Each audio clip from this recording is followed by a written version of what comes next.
வணக்கம். சட்டம் ஒழுங்கு விஷயத்தில் முதலமைச்சர் ஸ்டாலின் வாய் கூசாமல் பொய் சொல்கிறார் என தமிழக வெற்றிக் கழக தலைவர் விஜய் குற்றம் சாட்டியுள்ளார்.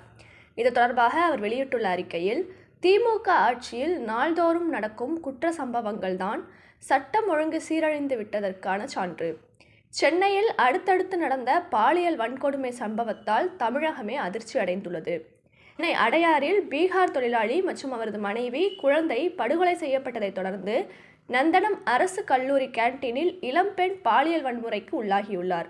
தமிழக மக்களுக்கும் இங்கு பிழைப்புக்காக வந்தவர்களுக்கும் பாதுகாப்பு இல்லை என்ற சூழலைத்தான் கபட நாடக திமுக அரசு உருவாக்கியுள்ளது.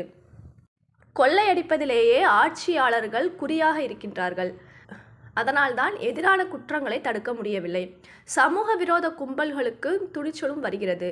ஆனால் மனசாட்சியே இல்லாமல் தமிழகம் பாதுகாப்பாக உள்ளது, எந்த கொம்பனாலும் குறை சொல்ல முடியாத ஆட்சி என முதலமைச்சர் ஸ்டாலின் வாய்க்கூசாமல் பொய் சொல்கிறார்.